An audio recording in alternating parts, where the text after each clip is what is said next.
Welcome back into the Daily Dose. I'm your host, Jeff Hansen. As always, the show is brought to you by Give'emHellBrigham.com and by CougarSportsInsider.com, part of the 24/7 Sports Network.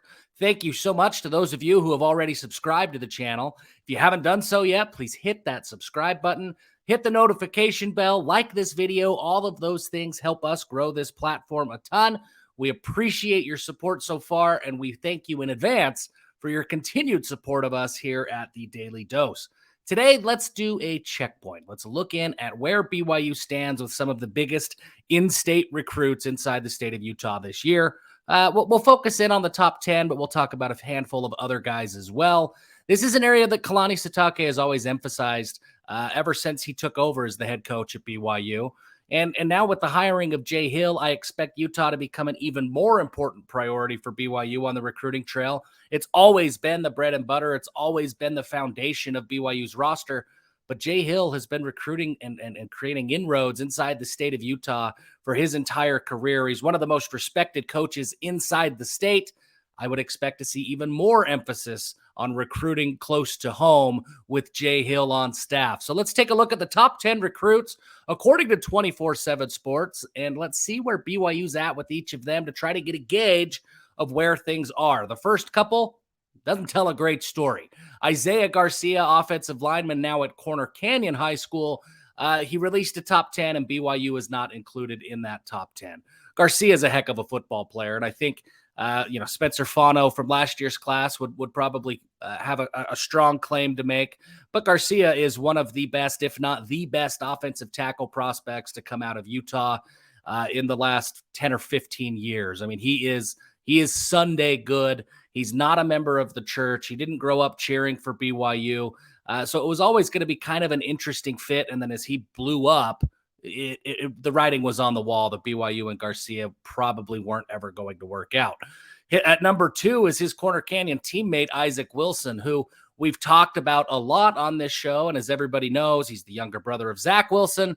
He just committed to Utah. So first 2 players on the list, BYU's not really much of a consideration, but this is where it starts to get a little bit more interesting. At number 3, according to 24/7 Sports, is Faletau Satuwala out of Bountiful High School. Conventional wisdom has had him pegged to go to Utah, but he's handled his recruitment pretty quietly. He took an official visit to Utah. He's taken one to UCLA. And I know that he's still in contact with a number of the BYU coaches as well. He's kept things quiet. BYU's making a push. There's a lot of reasons that he would like BYU. It's tough to say where he's leaning. It probably is still the local school. His sister plays at Utah. He's got a lot of family connections there. That's probably where things are leaning right now. But Satuala's played things really close to the vest. BYU's done a really good job of keeping themselves in the conversation. So we'll see what happens there. At number 4, Roger Salyapaga. Salyapaga is, of course, the little brother of Keanu Salyapaga, who played offensive line at BYU. Tight end out of Orem High School has blown up, and he is a national recruit at this point. I don't see BYU getting into the mix here. I don't see Utah really staying into the mix here either. I think Salyapaga is destined for one of the blue bloods in the country, and that's probably where he ends up. At number 5, 24/7 Sports has Davis Andrews out of American Fork High School. And this is arguably the most important recruit for BYU in the 2024 recruiting class. Elisa Tuiaki and Ed Lamb, they set BYU back in this one. The Cougars got off to a really, really rocky start in their recruitment of Davis Andrews, but Kalani Sitake stepped in himself, got BYU sort of back to even, and then Jay Hill has taken the reins and done a really, really great job recruiting Davis Andrews. BYU is firmly in the mix. They're going to host Davis on an official visit in 2 weeks. He just got back from a Notre Dame official visit. He'll still visit Utah and then BYU just before the dead period. And that's when he's expected to make a decision, is sometime in the month of July, maybe late June if we're lucky. BYU's done great. I think this one comes down to a battle between the 2 local schools.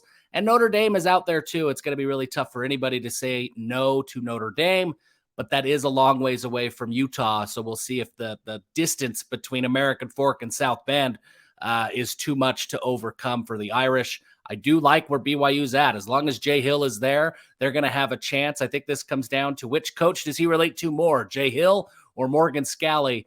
And really, there's no wrong option there if you are Davis Andrews. At number 6, Corner Canyon High School's Cash Dillon.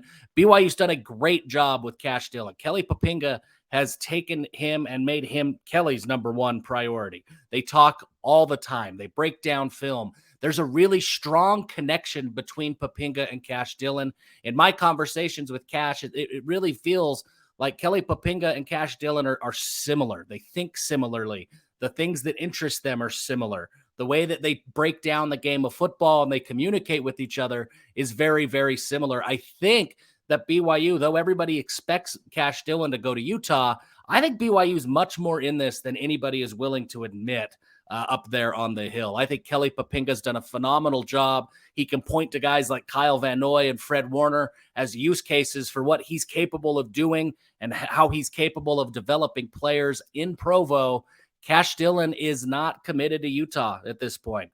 He will still take visits. He's taken a number of unofficial visits to BYU. He'll still take an official to BYU, and I think the Cougars are in a really, really good spot. They've done a fantastic job recruiting Cash Dillon. At number 7 is Tanakua. Tanakua's recruitment is really, really interesting. He's a high-level wide receiver out of Tippview High School. You knew that already. He's got the Nakua last name, but he hasn't really blown up in the way that we thought he would. He's still relatively new to the game of football relative to the rest of his brothers.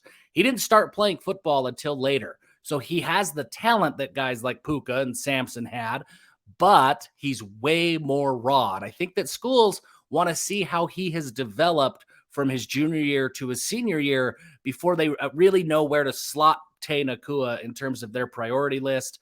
BYU will be in the mix. Anytime there's a Nakua, BYU is going to be in the mix. They've maintained a relationship with Nakua and the Nakua family, and they have strong inroads there at Tippview High School as well. But at this point, it looks like Tay Nakua's recruitment's going to go into his senior season, and maybe he doesn't make a commitment until after his senior season.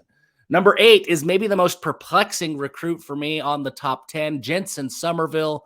If you've seen him play, it's hard not to fall in love with the offensive tackle from Lehigh can do. He's fantastic. He's a big body. He's dominant. He's athletic. He checks every box that you would want out of a Power 5 offensive tackle. And that's why so many Power 5 schools have offered him as an offensive tackle. But BYU is not one of them. They have maintained a relationship with Somerville. He's been on unofficial visits. He's camped at BYU as recently as this week.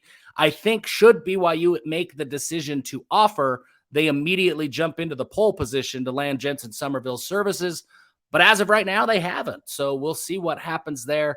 If I was a betting man, I would expect an offer to come through at some point soon. And I would expect Jensen Somerville to pounce on that offer. And then I would expect him to fall in line with the deep BYU offensive tackle pipeline. Jensen reminds me so much of a guy like Ethan Thomason, who signed with BYU last year. They're both just big bodies and athletic. I would offer Jensen Somerville if I was Daryl Funk. DeVoe Tuataga out of Cedar Valley. He really blew up this spring. He saw a number of offers. It felt like every day he was getting a new offer. And then his recruitment kind of tailed off at that point. He wasn't getting the new offers that he was, I guess at the rate that he was, but he was still getting attention, getting love from all of those schools who did offer him. He's still a big-time player and a big-time recruit. BYU's made a strong push, but Vo is handling things pretty quietly. He's not talking to too many people at all.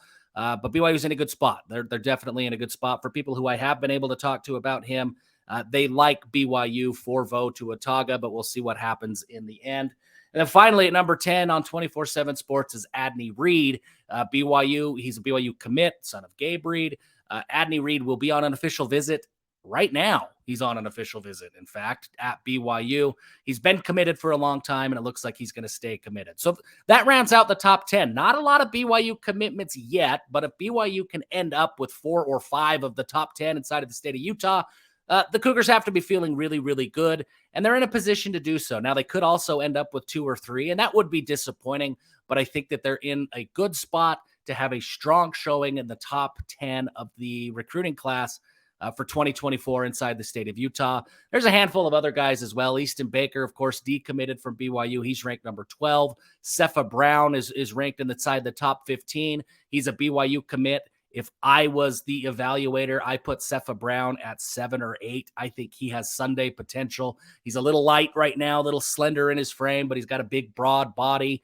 It looks like the weight will come on, and he's explosive off the line of scrimmage. For my money, he's the best pass rusher in the state of Utah going into 2024. A lot of talent, even outside of the top 10. There's a lot of Power 5 capable talent inside the state of Utah this year. BYU is doing a good job. They need to kick it into gear now that the transfer portal class for 23 is wrapped up. They need to get back into the high school ranks and take it up a notch. But I like where they're at. They're in a good position for a number of different recruits.